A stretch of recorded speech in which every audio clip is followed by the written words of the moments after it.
Bu Faisal, ini kan kalau kita lihat ya, suka apa tidak suka, kita tidak bisa lepas atau tidak bisa menghindar bahwa Pilpres 2024 nanti akan dikendalikan oligarki.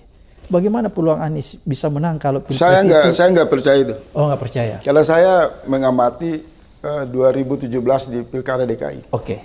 Walaupun kawan-kawan yang mungkin berasal dari ikatan misionaris politik, yang menstigma Islam bahwa itu politik identitas, intoleran, itu apalah yang mereka bilang. Tapi fakta menunjukkan bahwa gelanggang 2017 Pilkada DKI adalah mahakarya demokrasi yang sangat sejuk, sangat paling dinamis, sangat paling jujur, di mana seluruh konsolidasi kekuasaan, tangan-tangan oligarki dikalahkan oleh kesadaran kemauan rakyat. Jadi pada saat itu oligarki tidak bisa bergerak? Tidak bisa, karena saya ada di situ, saya tahu.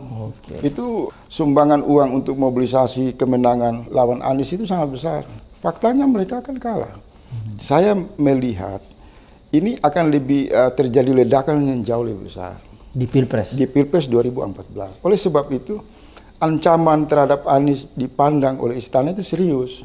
Maka kan hari-hari demi hari kita melihat bagaimana kerja-kerja dari tangan kekuasaan untuk menghalangi Anies tidak boleh masuk ke gelanggang Pilpres. Termasuk bagaimana Jokowi dengan Prabowo tiba-tiba mesra, itu juga bisa ditafsirkan, dipertegas hanya demi untuk menjegal Anies. Jadi kalau ada sosok yang memang semakin kuat di rakyat, ada penjegalan, ya rakyat berkesimpulan, berarti dia kuat. Kalau nggak kuat nggak mungkin ngapain? Maka terjadilah mobilisasi survei berbayar untuk menciptakan persepsi manipulasi. Terjadilah opini-opini yang menyesatkan hubungan Islam masyarakat dengan Anies. Ini semua rekayasa semakin terbaca. Dan harus dicatat bahwa Jokowi ini sudah hampir 1 dekade. Dia bukan 5 tahun. Ini masa yang panjang yang menyiram perasaan sakit yang sangat mendalam di hati rakyat. Tentu orang yang sakit butuh obat dong, butuh madu, butuh energi. Nah, Anies ini datang sebagai satu tawaran obat yang bisa menyembuhkan kehidupan rakyat ini, punya harapan. Dan begini Pak Abraham, kalau kita dulu 98 itu agak susah menjatuhkan Soeharto ketika kita demo pada tahun 93, 95, 96, itu susah. Karena kita nggak punya satu terminologi yang bisa menyatukan kesadaran kita secara nasional. Tahun 96 akhir, baru kemudian Amin Rais dan kawan-kawan menggulirkan terminologi reformasi, itu menyatukan semua keragaman dari rasa ketidakadilan melawan Soeharto. Tumbang. Pak Anies ini mendapatkan satu terminologi dari pengayaan politik, yaitu perubahan. Ini satu kata yang bisa menjelaskan maksud terhadap realitas ketidakadilan. Jadi petaninya merasa tidak adil terhubung, nelayan yang merasa tidak adil terhubung, rohaniawan, agamawan, akademisi, semua level dan rumpun masyarakat terhubung oleh satu kata, perubahan.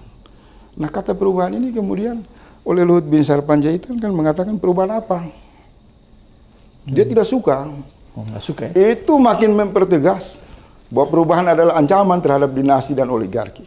Maka perubahan dia lahir sebagai kekuatan energi dari ikatan kesadaran sosial dan politik, dan dia sebagai pemandu harapan.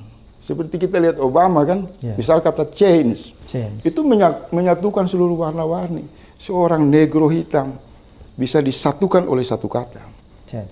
Nah, dalam konteks Rasulullah SAW ketika mendefinisikan berbagai contoh-contoh kejahatan kan juga satu kata, jahiliyah.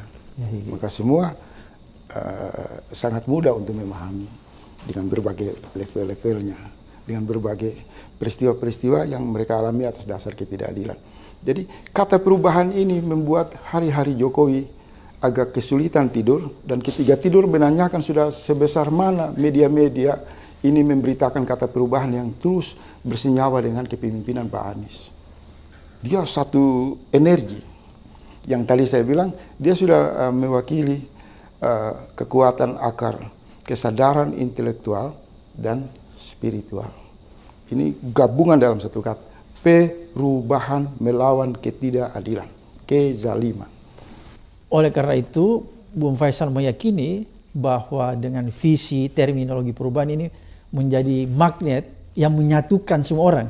Pasti, kata perubahan belum dibawa ke TPS saja untuk memilih Pak Anies. Pak Luhut itu sudah ketakutan, menolak perubahan. Reaksi dari Jokowi sangat kuat. Dia berperang melawan satu kata, yaitu perubahan.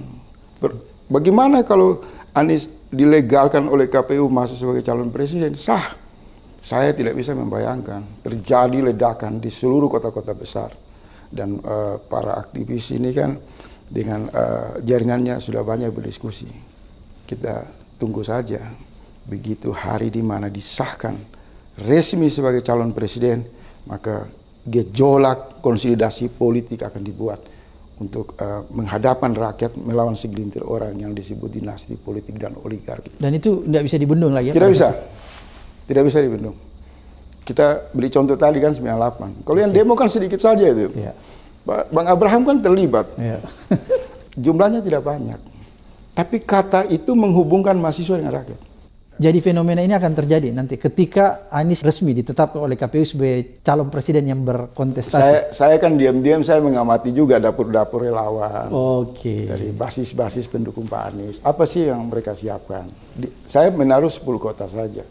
Saya mengambil kesimpulan dari hasil kajian strategi mereka bahwa bila Pak Anies sah dijadikan oleh KPU sebagai calon, maka ledakan-ledakan konsolidasi itu terjadi. Orang di desa-desa akan sablon baju sendiri, akan naikkan bendera-bendera poster Anies, akan tempel stiker-stiker. Mobil-mobil di jalan itu akan ditempel stiker-stiker. Ini gerakan rakyat melawan praktek politik jahat. People power. Semi people power. Dengan kanal legal elektoral kan. Oke. Bung Faisal, ini menarik tadi bahwa nanti rakyat akan terpanggil ya memasang stiker, menyumbangkan dan lain-lain. Bukankah itu pernah terjadi walaupun tidak masif ya ketika pasangan Prabowo Sandi? Enggak. Kan yang kita tangkap di media bahwa katanya ada sumbangan ke Pak Sandi. Itu tidak seperti itu ya? Kalau itu enggak. Oh, itu enggak benar ya dulu ya? Karena begini, ya, itu kalau gimana ada problem. Jadi orang yang datang mendukung Prabowo itu karena marah sama Jokowi. Mereka tidak sungguh-sungguh mencintai Prabowo. Menarik. Kenapa? Karena rakyat melihat Prabowo ini kan jangankan bicara agama, baca Quran aja nggak bisa. Ya karena itu satu kriteria. Bukankah dulu dia didukung terus oleh kekuatan-kekuatan Islam? Itu pertanyaan yang sama pada tahun 2019 yang hampir 3 juta orang di YouTube itu nonton video saya. Saya kan menanyakan jujur. Kalau dia mengatakan dia dekat dengan kiai, para habib, mohon Pak Prabowo baca Quran. Ternyata kan nggak pernah hadir, maka rakyat berkesimpulan dia tidak bisa baca Quran. Ini menimbulkan keraguan. Hubungan dia dengan umat Islam itu hubungan yang hanya saling ketemu karena satu kepentingan. Dia tidak suka mutualisme. Karena masa umat Islam tidak suka dengan praktek kekuasaan Jokowi, ya udahlah kita dukung Prabowo. Kalau waktu itu ada calon lain, dia nggak laku. Berbeda dengan Anies. Anies ini sempurna. Dia kalau baca salawat itu kan menggetarkan. Iya kan? Artinya dia datang dari rumpun intelektual, dari kekuatan spiritual.